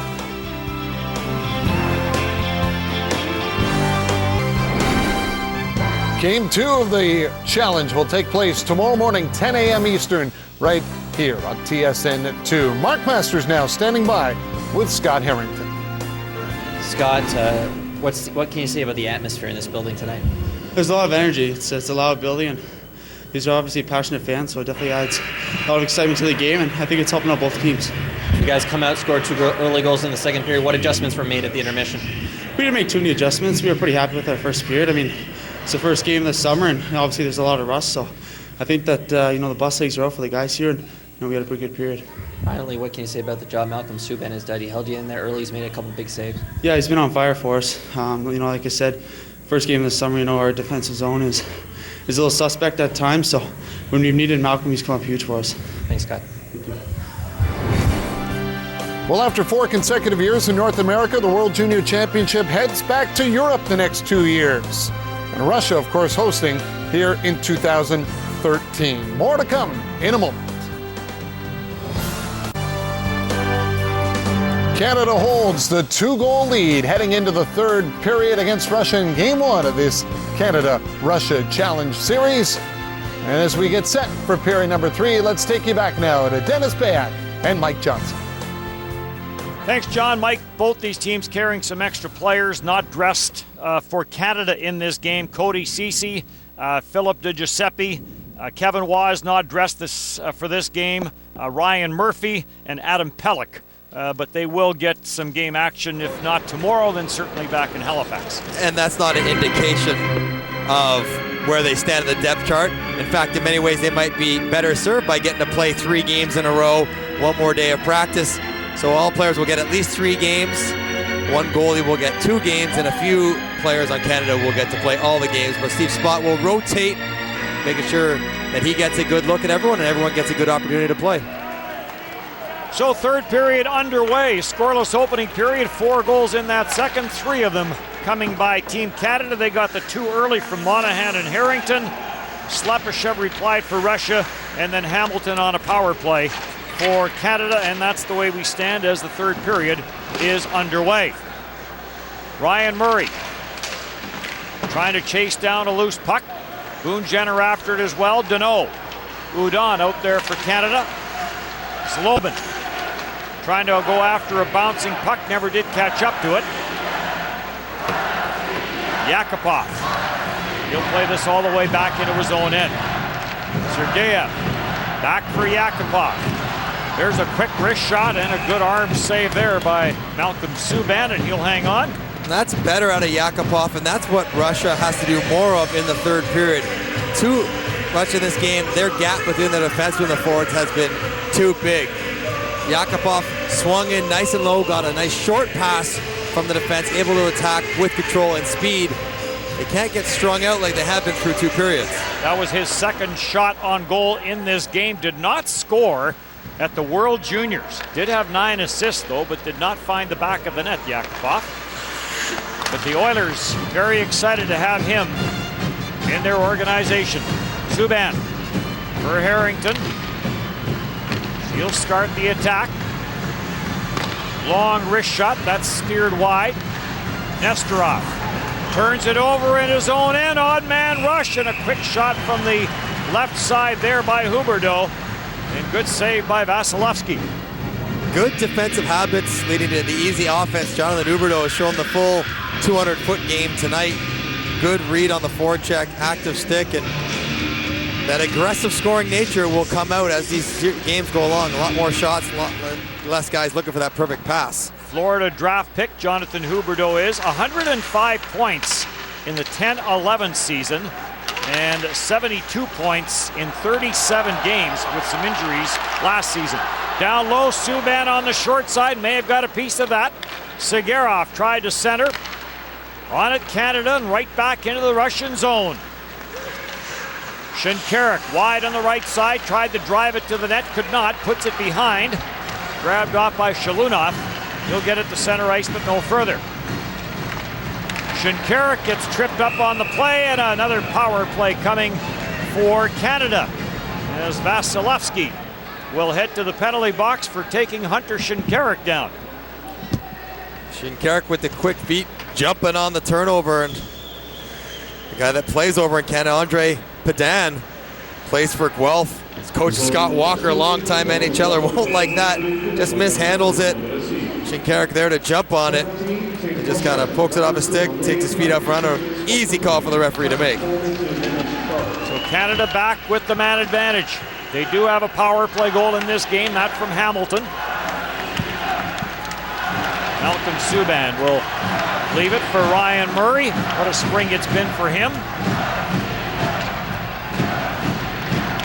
Turned over by Hamilton, and Subban has to come up with a good save. Scheifele carries back to the line, no further, and that gets turned over. Back into the Canadian zone, Jonathan Huberdeau after it, trying to come up with it. Russia right now very aggressive on the penalty kill. Well, Mantsev had the look there. A brutal giveaway by Dougie Hamilton. He gets bailed out by Malcolm Subban. Talk about aggressive, quick out of his crease, on his toes to break it up with a poke check. Chance and a quick wrist shot to that far side. That gets blistered wide by Vladimir Kachev. We've seen him, Kachev that is, be aggressive on a couple of penalty kills for Russia. You give him some open ice, he's going to take it. Very good skater. You get caught playing on the power play thinking that guys just might dump it in. You should know now, after halfway through this game, Kachev will not. He'll look to create chances going the other way. Lesio after the loose puck in the corner on the Canadian power play. Will play this back to the blue line. Roulette waits for it on that right point. Goes after a loose puck, tries to jump into the slot, could not. Now Roulette gets it. He'll send this cross ice. Far side for Lesio. Lesio tries to work it free and does. Ryan Murray down to the goal line in front of the chance there. And a save by Vasilevsky is Sean Monahan, who opened the scoring in this game, gets an opportunity on the power play. We've talked about working the goal line extended. Russia gives that pass available. Mark Scheifele walks with it in the first period. That all of a sudden now draws defensemen because they have to respect the fact that Canada might walk off the goal line. Lesio fakes like he's going to, drops it right into Monahan's stick, and that's a good save by Vasilevsky. One to take note of if Russia's able to climb back into this game. Power play continues, 3-1 in favor of Canada. Harrington from Riley. To the line, no further. Yakupov. Just one shot on that power play for Canada. And Russia with a couple of chances shorthanded with that man advantage. Grigorenko backhand shot stopped by Malcolm Subban. Chance now for Wilson with that size, trying to barge his way into the Russian zone. Off his stick, Leipzig is after it. Leipzig plays it loose. Wilson in behind the net. Canada trying to get it to the front of the goal, could not. Trying to hold it in is Wilson with some help from Griffin Reinhart. Harrington forces his man wide, kept in at the line. Vasilevsky, there comes the quick wrist shot by Yarulin, and that goes off a stick and high and wide. Jenner steals on the left side, wrist shot, that's off the side of the net. Cleared to center, intercepted there by Udon. He'll carry back in against the checking of Shalunov. Shalunov trying to work it away, cannot, as Udon trying to get it back to Roulette. Skips away from him and back into the Canadian zone it goes. Almost turned over, in fact it was. Russia carrying back in. Send around to an open side. Diakov trying to hold it and could not. Hamilton will start back. Straight up the ice, drop pass. Jenner in on goal, and a good save, Vasilevsky. Nice pass by Hamilton and a good move by Jenner to get it to the front of the goal. Nice play by Dougie. Hamilton jumping up, really using his reach to get the blue line so it's not offside, then making the nice pass for the chance. Back in for Canada. Lesio hits to the front of the net, and the pass never did get there. As Ryan Strome tried to work it for Lesio. Strome does get it free. Lesio. Udon goes to the front of the net. Quick shot there by Lesio. Lesio and Strome, their combination goes all the way back to midget hockey where they spent some time together. You see some of that connection here in game one of this series. Shinkarik in on the forecheck, and Hunter Shinkarik takes it away from Padan. Tried to get it back to the line, could not. Dumba chases it back for Canada and quickly sends it back up the ice into the Russian zone. Strome is after it. This is called on the offside. See with Russia trying to push the play a little bit more, looking to create some offense. The counterattack chances will be there for Canada if they can play good defense. You know, see some odd man rushes that they hadn't seen in the first two periods.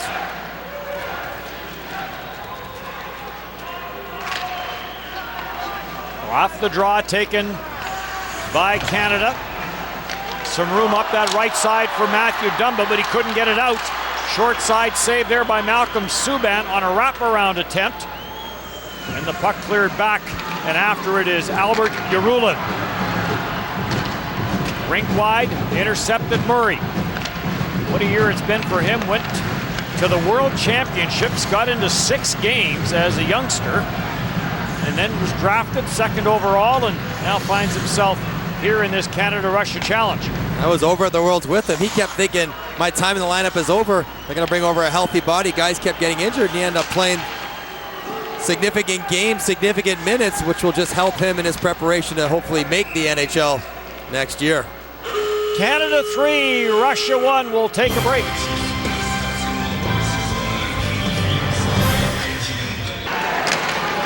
Face off to the right of Subban, and speaking of netminder Malcolm Subban, Maxim Legacy dressed as the backup today. Laurent Bourgeois is not in uniform, the third netminder out of the Edmonton Junior program. Out to center ice. Canada turning it up ice quickly. Murray gets it back. Nice deflection by Udon, and a good save by Vasilevsky. Good look by Ryan Murray and a nice tip by Charles Hudon. I've been very impressed with his savviness. Doesn't overwhelm you with his skating, certainly not with his size. Only 5'8", 165 pounds, but he's got a way to be in the right spots and diving in behind the defenseman, taking up that ice, and Ryan Murray putting that puck right on his stick. Not looking to shoot to score, looking to shoot for the deflection, which he got. Look at Luke Sutter, Winnipeg Jets draft pick. Brings some size to this lineup at 6'1", 198 pounds. Player changes now for Canada. All 4 goals coming in the second period. 10 o'clock Eastern. Tomorrow is game 2 of this series, and then it will shift to the Metro Center in Halifax for games on Monday and Tuesday, and we'll have all 4 games for you here on TSN. Shot from the line by Hamilton into the catching glove of Vasilevsky, and Vasilevsky, the Tampa draft pick, will hold it. Vasilevsky has bounced back after a couple soft goals early, made some good saves, especially here in this third period already. Dougie Hamilton, he got the third one on him, but Vasilevsky's trying to give his team a chance to come back. Knows he can't give up another one, and this game would effectively be over. Imagine we'll see Andrei Makarov, the Saskatoon Blade, in nets for Russia tomorrow, perhaps. I'll remember his great performance against Sweden in the gold medal game that Sweden ended up winning 1-0, but a busy night for Makarov, and we'll see whether or not he gets into the game action tomorrow. Back into the high slot, that's deflected away. Back into the Russian zone to Makov. On the loose puck and quickly turns it up ice to center, but it's turned over. Yakupov trying to get a stick on it through center, could not. Carried right back in. Scheifele drops for Strome. Strome now heads to the front of the net, gets away from him, and Russia will turn it back up. Good deflection there as Harrington gets a stick on that and deflects it up and out of play. And as a defender, you're almost happy to see that Nail Yakupov is pulling up and trying to take a slapper. Means he doesn't have the wheels, he doesn't have the confidence to try you one-on-one, which is a big part of his game. So if you're Scott Harrington, you're excited. By all means, stop up inside the blue line, take a slap shot. Malcolm Subban will eat that every time. Just reinforces you're doing a good job on Yakupov, as Canada has. Chance on the left side, to the front of the net it goes, and no one from the Canadian squad unable to get a stick on that. Udon after it on the far side, cleared out to center ice. Deneau back in for Udon, in for Jenner. Boone Jenner, sharp angle chance. Udon, save made there by Vasilevsky. Boone Jenner's on the loose puck as they try and get the cycle going. 3-1 Canada. Deneau trying to center it. It comes off the stick and kept in there by Udon. Back for Jenner. Dougie Hamilton jumps in from the line, puts it to the front of the net. That is deflected away by Alexei Vasilevsky. And out to center ice it goes. Bouncing puck, chance, and Malcolm Subban will calmly come out and send that out of harm's way as Sugarov was in after a loose puck. Scheifele takes his man down. That was Opasov in behind the net. Osipov quickly back up into the play. Riley winds his way out of his own end, loves to skate it out. Head man pass to Scheifele. Vasilevsky, big save off of Mark Scheifele, but a great play from the back end. Good save by Vasilevsky. Scheifele's got that puck out in front of him. When it's that far out in front, you're not going to be able to put anything on the shot. All you have is a move, but it's even difficult to get it lateral wide enough to make the goalie open up. And Scheifele just has to pull it over, trying to shovel it up, but it's too far in front and too close to Vasilevsky, who eats it up with his glove. Great pass by Riley out of the Moose Jaw Warrior organization. First round pick of the Leafs. He can skate it out, he can pass it out. We saw both there. He made the one move to buy himself a little bit of room and then snap it. It was onto the stick of Scheifele, who was busting through the middle. But it stays 3-1. Dumba takes the pass, puts it to the front of the net, looking for a redirection. No one could get a stick on it. Leipzig after the loose puck to the front of the net. Sutter is there. Leipzig trying to get it into the blue paint. He ends up in the blue paint. Cleared to the line, but kept in. All the way around to the open side and out to center. Dumba, out of the Red Deer Rebel organization, sends it in. Wilson goes after it. He bumps there with Nestorov. Nestorov on the loose puck. Saw Wilson coming, sends it up the boards. Taken by Riley. Riley will just chop this out of harm's way to center. No room on the near side for Lesio, and cleared back in by Prokhorkin. To the blue line. There's a shot through some traffic as Nemenkov gets that to the front of the net. Schlepyshev puts that to the right point. The shot doesn't get through. Nemenkov. Schlepyshev has the Russian goal in this game. Murray ties his man up in Strome. He'll send that up the boards. Strome. Lead pass, Hunter Shinkaruk. Trying to carry it in, sends it deep. After it goes Lesio. Cleared away from him. It bounces to the far side and controlled by Russia. Nail Yakupov looking for that return pass. It doesn't get to him as the Canadians quickly converge on the offensive player for Russia. Back into his own end for Alexei Vasilevsky. Sends it around the boards, takes a bump. Dougie Hamilton in. Almost got that off a skate and into the short side. Monahan gets wrapped up in the corner as he tried to work it free as Padan had him tied up. To the blue line, does it get out? Yes, it does. Possible odd man rush. Quickly to shut it down, though, was Hamilton. Took away that centering pass, and then Shalunov's pass through traffic gets turned over, and it's back for Boone Jenner. His drop pass misses everyone, and it's right back down the ice for Russia with Kozov. Drops it for Shalunov. Back for Kozov, and he'll get it in, and a delayed penalty coming to Canada, and it'll be a power play for Russia. And you can see the game breaking down the last few minutes, getting a little sloppy with their decision making. Both sides are, as well as their puck handling, and part of that goes to fatigue. It is the middle of summer. Game shape is not summer shape, and guys are getting tired here halfway through the third period. Coach Steve Scott wants to make sure to keep them disciplined.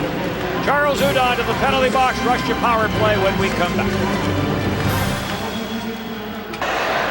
Russia on a power play, down by 2, and now we've got a penalty coming to Canada. Delay a game. Luke Sutter down behind the net.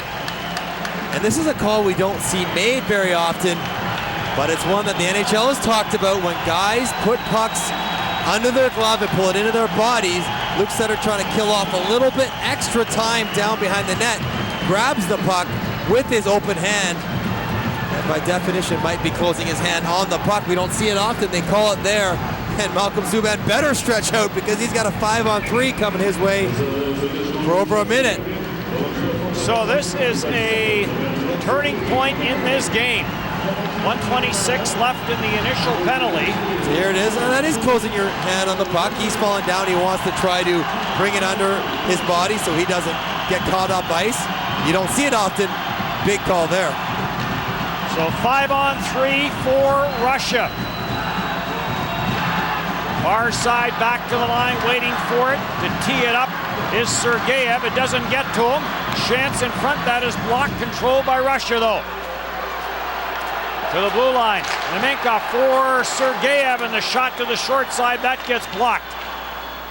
Nemenkov and Sergeyev on the points, and Sergeyev has it. He'll go cross ice, down low, score! One-timer by Nail Yakupov. Two-man advantage, and it is a one-goal game. And that's what Nail Yakupov could do.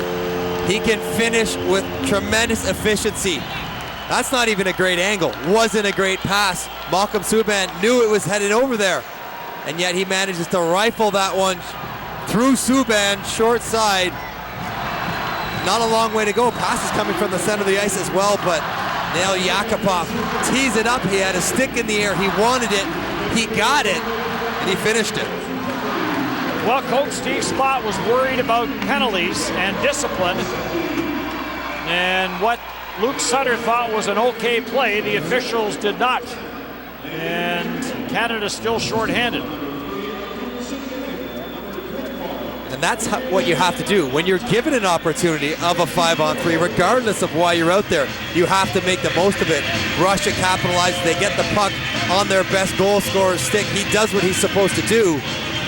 Now he sets themselves up for a furious finish. It's still a minute and a half left in the power play. 1:19 left, and now you look at it, and they have taken Grigorenko and Yakupov off the ice, and Sigarov is out along with Shalunov. Kozov, the other forward, out for Russia. With the power play. Kozov behind the net, and then he will get it back. Back for Shalunov, who's in front of the net. Shot to the short side, that gets blocked. Sigarov is after it. He gets dumped on the play. Sigarov up with it, gets it back to the blue line, kept in by Nestorov. Shalunov. Sigarov. Shalunov.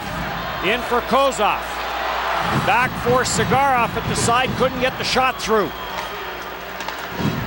Nestorov will hold it in. Back for Shalunov. He tried to get it back to the line. That was intercepted, but then a couple of Canadian players collide, and as a result, Boone Jenner could not get the puck down the ice.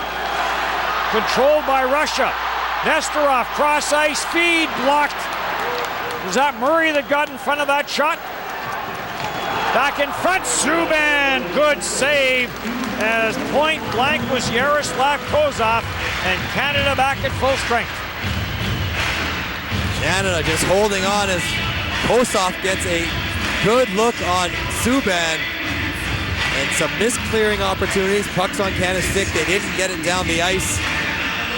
Russia kept it alive and eventually worked it in for a pretty good opportunity.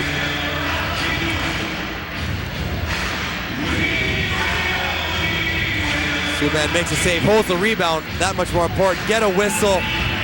Let Steve Spott settle things down on the bench. These are young men. They are excitable. And so it's easy to get a little ragged late in your first game in a while. Canada's done that last few minutes. These two teams in the same division when the World Championships will get underway in Ufa. Russia, Slovakia, United States, Germany, and Canada making up the one division. So by no means an easy route for Canada. And I guess that's the way it should be. Grigorenko out to take the face-off against Scheifele. Grigorenko, the Buffalo pick. Scheifele, the Winnipeg Jets pick. To the front of the net it comes. Subban down and unable to get a real good clean shot was Anton Zlobin. It's a blown coverage. Zlobin all in front by himself. Grigorenko on a set play was going forward. The Canadian defenseman lost track of his man on the loose puck scramble. So Canada in a defensive mode now, but a good hit by Scheifele. That forces a turnover. And now Huberdeau trying to get it up front for Ratty, but icing is going to be the call against Russia as Matthew Dumba goes back to touch the puck, but the automatic icing, of course, in effect.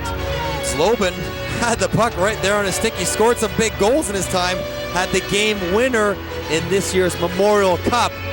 So he knows what it's like to be in the big moment. He just couldn't quite corral that bouncing puck in front. And these are all the learning lessons that Steve Spott will draw on, not only these next 4 games, but heading to the World Juniors. And as much as I'm sure the players and probably even the coaching staff would have liked to have seen 3-1 go to 4-1, maybe in the long run, having to fight this one down and play some defensive hockey in the final 4 minutes here may do Team Canada some good in the long run. Here comes Grigorenko. He goes wide on Harrington. Grigorenko trying to center it. Good job in front by Murray to tie up Zlobin. Yakupov plays it back in behind the net. Grigorenko trying to play it off the back of the net. Battle in the corner. Harrington is on it. Zlobin is there. Comes loose. Harrington tried to clear it. It was blocked by Grigorenko. Jammed up the boards, and good job defensively there by Canada to get it ahead. And here comes Lucas Lesio trying to jam it to the net, and then tried to drag it to the short side, and then may have gone off the end of his stick. Good rush to the net. We've seen Lesio take it to that far post a couple times, all set up by the strong defensive play from Harrington, breaking up the cycle of both Zlobin and Grigorenko. Nesterov leads the attack for Russia. Cleared in. Hamilton gets a piece of his man, and it's sent around the boards by O'Reilly. Now out to center ice and no further. Back to the Team Canada line. Dougie Hamilton breaks it up. Kapustin follows up on the play after a loose puck, though. Now a trip on the play that sees no call. Cleared to the line, but not out. Roulette takes it back for Canada. Up for Deneau. Deneau couldn't get anywhere. Hamilton breaks it up, and Deneau's on the loose puck. He'll send it out to center. Long shot from that left side.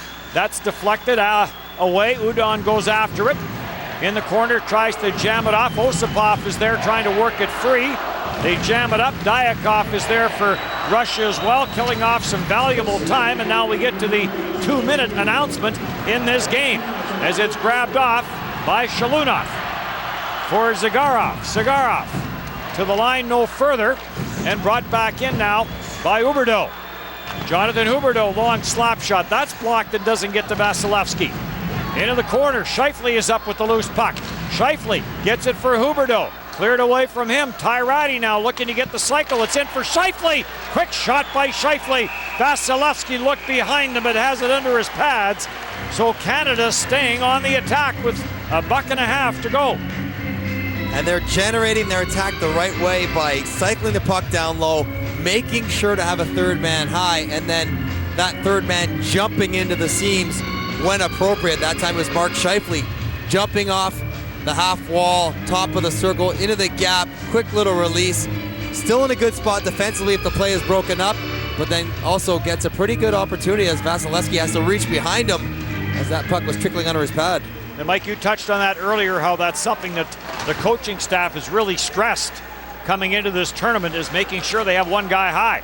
Ty Ratty alone in front. Puck never did get to him as Scheifele's on it. In for Sutter. Back to the blue line, and a pass goes between the 2 point men, and hustling back will be Ryan Murray. Pressure coming from Schlobin. Comes off the corner boards at a bad angle, but a good job there by Scheifele to gather it in. Scheifele looks for Ratty and Sutter in front, and that's kicked away. Under a minute. Will Vasilevsky head to the bench for the extra man? It is Morgan Riley in the corner on the loose puck. Tries to send it up the boards, could not. Hamilton is down, chance in front. Did that get to Subban? An opportunity on a turnover and traffic in front, but it looked like Malcolm Subban may have got the left pad down. He was out and square to the puck after Morgan Riley had turned it over, hit somebody in the pile, and it's Lobin there to get the shot on net, and Malcolm Subban, even though he's got Ty Ratty sitting on his back pad. Did that hit Ty Ratty? No, it got a piece of Subban as he fought through Ratty's interference, and they kicked it aside. Russia using their timeout now, 39 seconds, offensive zone face-off, of course, letting Yakupov and Grigorenko and Zlobin get their rest. And again, another teaching moment. These are the times you're going to have games like this. The World Juniors, you're going to have games that you need to be able to pull out and close out. And what you're trying to get accomplished with a one face-off and a lost face-off, everyone needs to know their assignments in both situations. And Mike, this game has probably gone to script. It was a bit of a feeling out period in the opening 20 minutes. Last 40 minutes, we've seen some creativity by both these teams. As teams get a little more aggressive, get a little more comfortable, we've seen some pretty good chances. Goaltending has been relatively solid. And we've seen some pretty nice plays and good finishes. We'll mention this quickly. Longtime Russian coach Vladimir Vasilyev passing away earlier today. So some sad news out of Russia. Around the boards, Canada trying to clear it, kept in at the line, bouncing puck through some traffic, scramble, Subban down, and a sharp angle chance. And Subban the save. They bang away at it, seconds ticking off. Pressure now by Russia. They try to work it out front and play whistle down. Glove pass behind the net. Referee right on top of that play to blow it dead. As Russia crashing to the front of the net, and Malcolm Subban, you see his athleticism and his quickness as he's able to go post to post while maintaining his pads flat on the ice. So Russia couldn't get a cheap one from the side of the net. Grigorenko, Yakupov out there. We had a look at Mikhail Varnakov, the head coach of the Russian team, and both coaches will call their troops over. And I think it's Canada this time calling a timeout. Just let his guys get a breath. The face-off will be outside the line. And again, it's just reminding right now who you want to cover, where you want to go. Obviously, Russia's going to try to spring one quickly, perhaps have a flyer on the far wall. Whose man is that? Who's going to slide over? These are all the things that the Team Canada coaching staff is saying right now to the guys. Don Mackbauer out of the Spokane Chiefs with his troops over at the bench for the final 17 seconds, and a good learning experience as we look at the two Russian netminders dressed for today's game. That is Andrei Makarov, who was the backup. Big face-off win by Jenner, and it's cleared back into the Russian zone. One last chance now for Russia. Cleared off the boards, but not out into the corner. Back up, it's kept in at the line, but only briefly. Now glove to center ice, and Team Canada will come away with game one and a 3-2 victory in what was a very good hockey game. No scoring in the opening period. 3-1 after the second, and a goal with a two-man advantage in the third period cut it to 1. But Malcolm Subban and his teammates hang on for a 3-2 victory as we send you back to John Bartlett and Craig Button. Well, thank you very much, Dennis, and you may have said it best. Malcolm Subban holds off the late charge as Canada takes Game 1. Game 2 of this Challenge Series will take place tomorrow, 10 a.m. Eastern, 7 a.m. Pacific on TSN2. Then the series will ship to Halifax on Monday and Tuesday, and tickets still available for that if you want to check it out in person in Halifax. And Canada comes on top with a 3-2 victory today. Welcome back, John Bartlett, alongside Craig Button. And what was a spirited effort, and Craig, maybe that's something that we should look at in this series, is how good this game actually was today when it came to a competitive level. Well, you can only replicate that level of competitiveness to a certain extent in an inter-squad game. When you got real live competition like they had against the Russians, you saw the competitive level just intensify as the game went on. And not only offensively, defensively, and Malcolm Subban certainly rose to the occasion, was stellar when he needed to be. 25 saves for Malcolm Subban in the game today, 14 in the third period alone. So Canada rides their way to a 3-2 victory. 2 of the goals coming on the power play in this game as well. Monahan, Harrington, and Hamilton, the goal scorers. We will be back 10 a.m. Eastern tomorrow for Game 2. Until then, so long.